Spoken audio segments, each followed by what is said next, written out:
The Battle of Joshua at Mount Gibeon.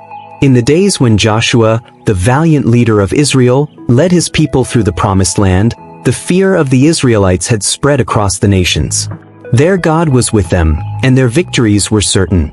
After defeating Jericho and Ai, Joshua and the Israelites made a treaty with the Gibeonites, a mighty city whose people trembled at the sight of the Lord's power.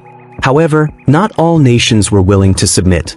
The 5 Amorite kings, Adonizedek of Jerusalem, Hoam of Hebron, Piram of Jarmuth, Japhia of Lachish, and Debir of Eglon, formed a coalition. They were filled with wrath that the Gibeonites, once their allies, had made peace with Israel.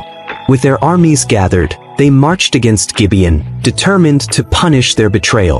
The Gibeonites, overwhelmed by the sight of the approaching armies, sent messengers to Joshua, camped at Gilgal. "Come quickly, save us, for the Amorite kings have joined forces against us." Joshua, a man of unwavering faith, sought the Lord's guidance. The Lord spoke to him, saying, "Do not fear them, for I have given them into your hand. Not one of them shall stand before you." Filled with divine assurance, Joshua and his warriors marched all night from Gilgal to Gibeon, and by dawn, they caught the Amorite armies by surprise. The battle raged, and as the Israelites fought with valor, the Lord himself intervened. Panic fell upon the enemy, and they fled before the onslaught of Israel. As the Amorites retreated down the slopes of Beth Horon, the Lord hurled down great hailstones from the heavens. These were no ordinary stones, for they were directed by the hand of God, and more of the enemy perished from the hail than by the sword. But as Joshua pursued the Amorites, he saw that the day was fading, and nightfall would allow the remaining enemy to escape. In a moment of divine boldness, Joshua cried out to the Lord in the sight of all Israel, "Sun, stand still over Gibeon, and moon, over the valley of Ajalon." Joshua 10 verse 12. The heavens responded, the sun halted in the sky, and the moon stayed in its place, as the Lord granted Israel a miracle. For an entire day, the sun did not set, and the moon did not rise. Time itself seemed to pause as the forces of light shone upon the battlefield, giving Joshua and his men the daylight they needed to finish the battle.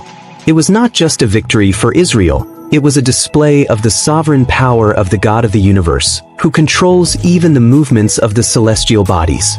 As recorded in the book of Jasher, the sun stopped in the midst of heaven and did not hurry to go down for about a whole day. Joshua 10 verse 13. Many have pondered the meaning of this extraordinary event. Was it that the sun literally stopped moving across the sky? In ancient times, the sun was often viewed as a symbol of divine authority and power. By halting the sun, God demonstrated his absolute control over all creation, showing that he could suspend even the natural order for his purpose. Some interpretations suggest that it was not merely a suspension of time but a divine act that transcended human understanding. The sun, in the eyes of those witnessing, continued to shine, marking a prolonged period of light.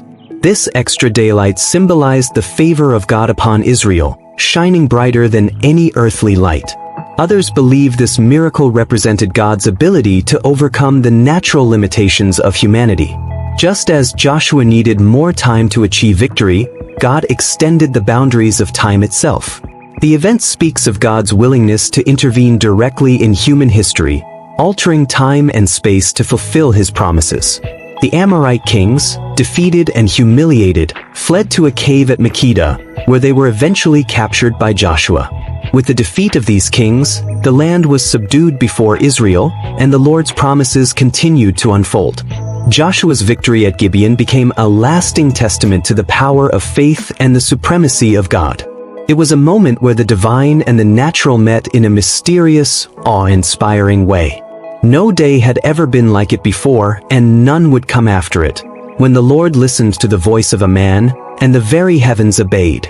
In the centuries to come, the story of the sun standing still would be remembered as one of the greatest demonstrations of God's power in all of Scripture. It was a symbol of his commitment to his people, showing that nothing, neither time, nature, nor the cosmos, could stand in the way of his divine will. This narrative not only captures the essence of the biblical account but also explores the profound mystery behind the miracle.